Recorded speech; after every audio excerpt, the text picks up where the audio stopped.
Good morning and welcome to Conversations. I hope you're well this morning. Everybody have their coffee. I have mine, or whatever it is that you use to get started in the morning. Mm-hmm.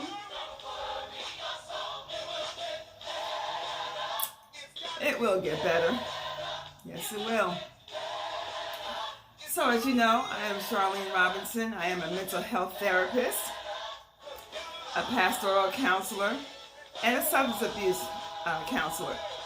I am here talking about mental health and just to take the stigma away from mental health. I don't know why it's such an issue with the Black community, but it is. And I'm hoping that I can help erase some of that it's okay to ask for help. The shame is not asking. Have some coffee.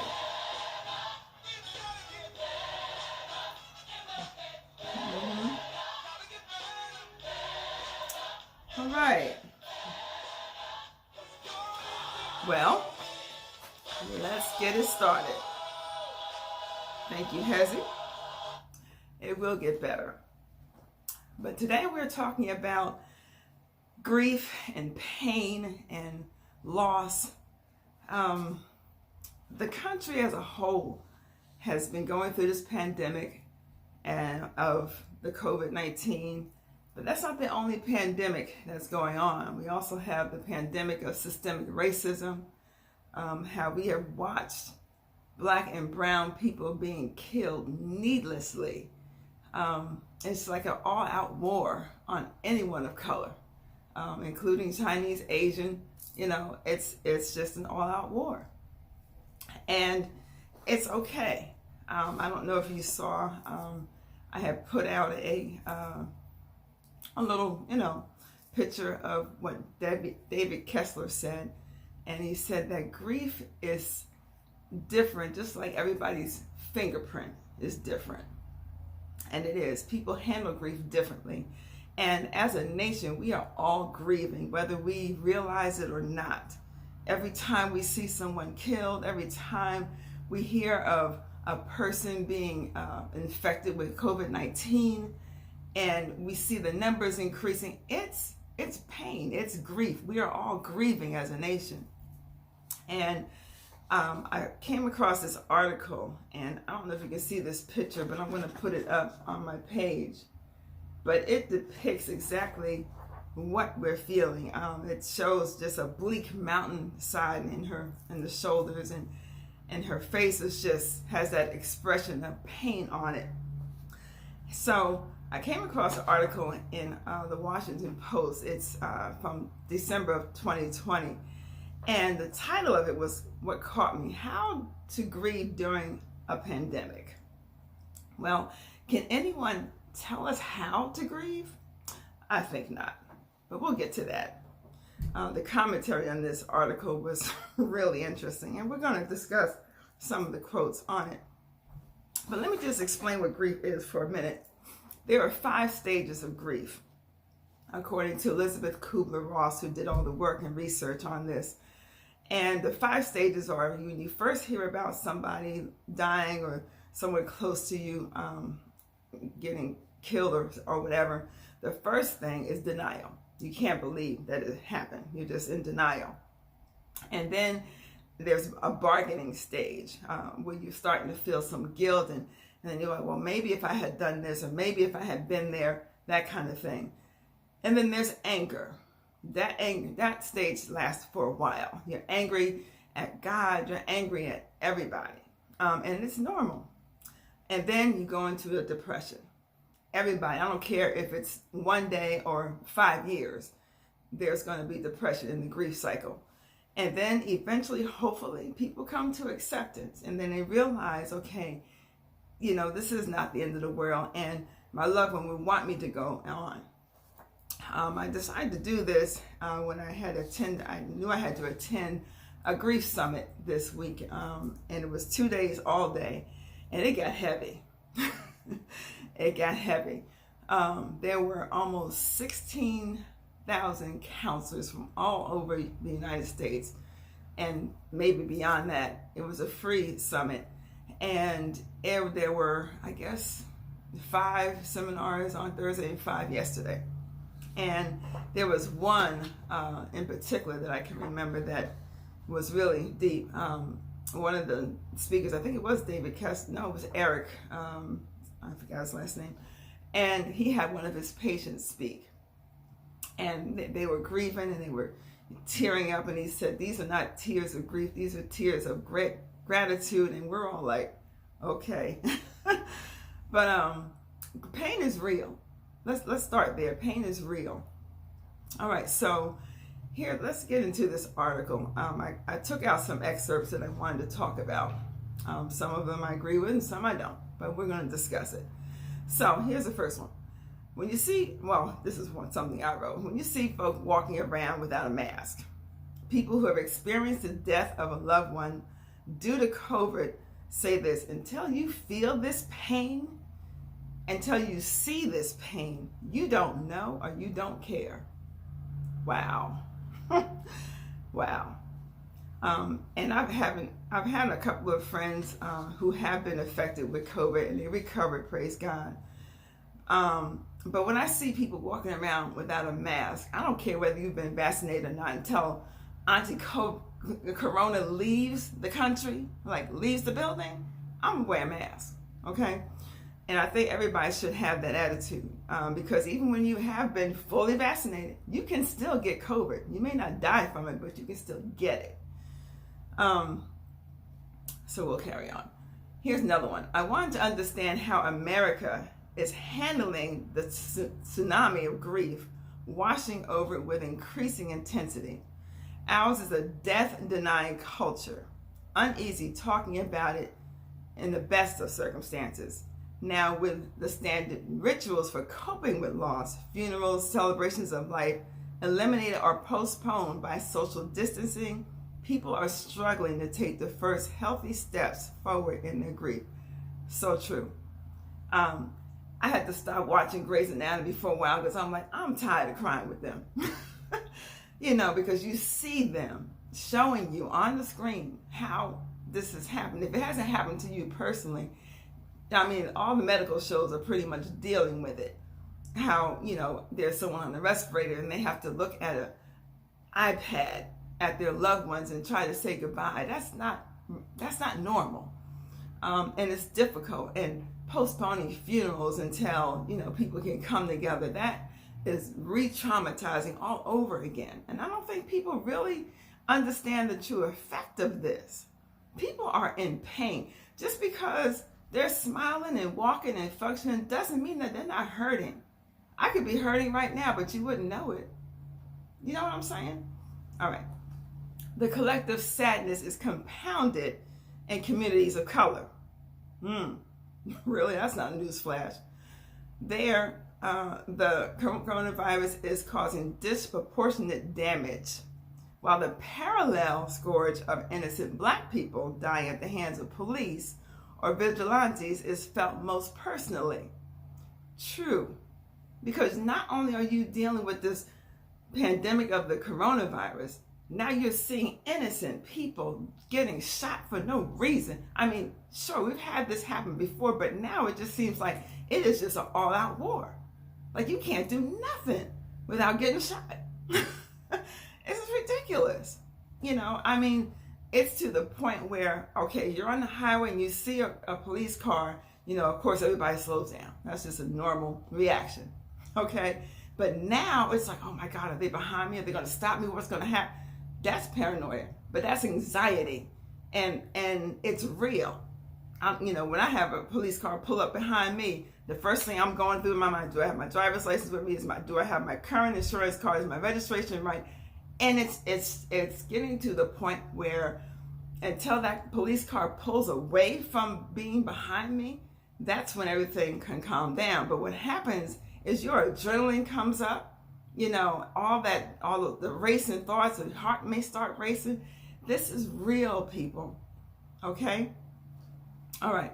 The mental health consequences of so much sudden death in so short a time could be dire.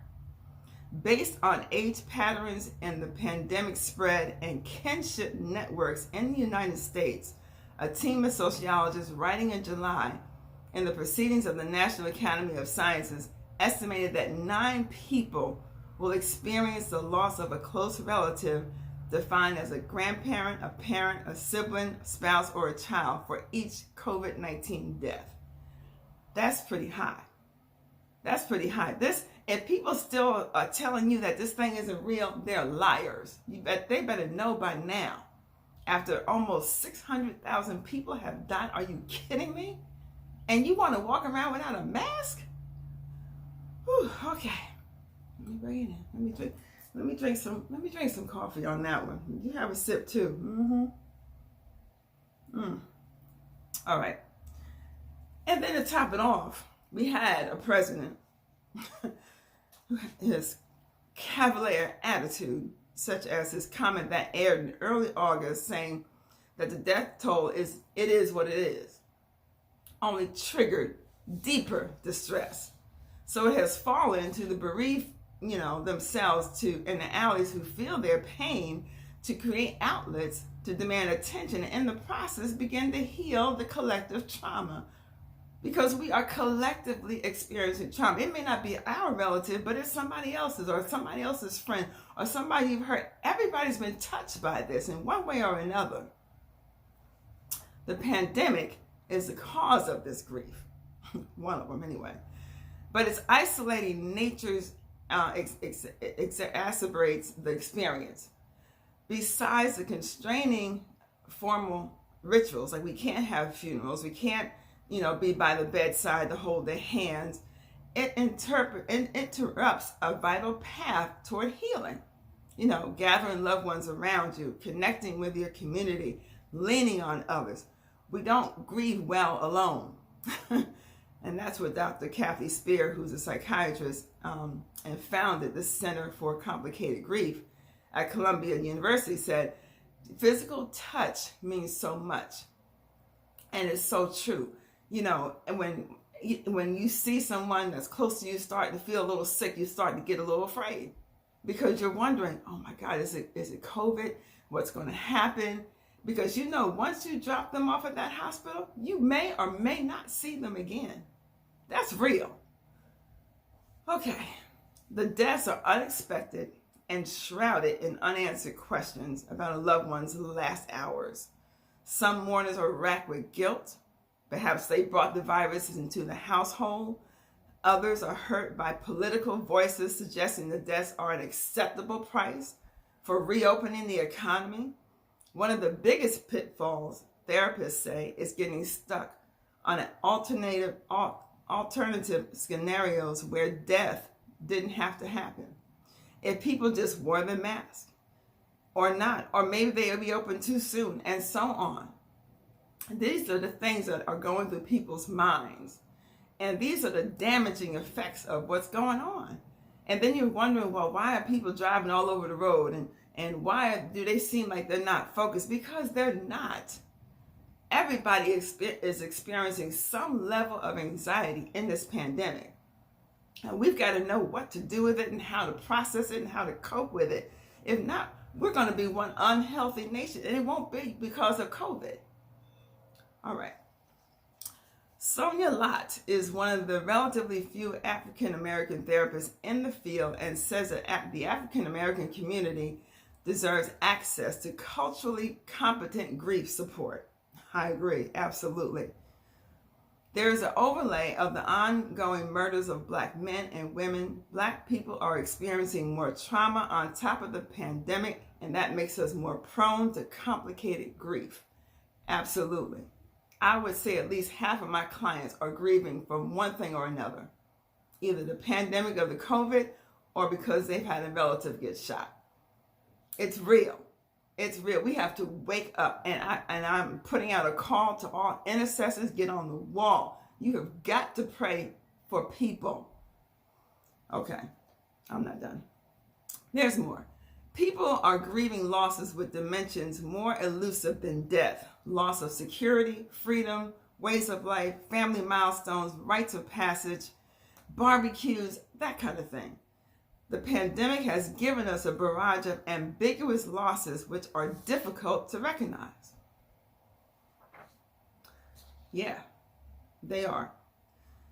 So, and then people wonder why they're feeling sad, anxious, and angry. It's because of grieving. Remember the 5 steps of the stages of the cycle of grief? Anger is one of them. And that's the one that people stay in a lot. Between anger and depression, they swing between both before they finally get to acceptance. It's going to take a while before this country gets to acceptance with this COVID. All right. What we are learning abruptly at a larger scale than in any time in recent history is that love, grief, must find its proper expression. The wave of pain that is coming through the country is relentless. It hasn't stopped. It's not like death and recovery. It's death, death, death, day after day after day. So in order to win this war against COVID, we must come together as a united front to support each other. That is the key. You don't know what your neighbor's going through. You don't know what that next driver that stopped at the light is going through. I remember I was stopped at the light on one of the local roads in my neighborhood, and it's just me. I happened to look over at the other driver, and they were just staring into space.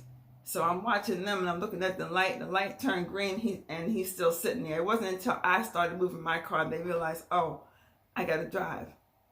That's what we're dealing with, people, And I really wish I could have just, reached out to them and said, hey, it's going to be all right. We're getting to the nice weather, so the windows will be down and we can kind of holler at folk, But his windows was up, mine was down. But, you don't know what people are going through. All right, so here's the other, this is how it closed. We have to act collectively if we're going to save each other and save our lives.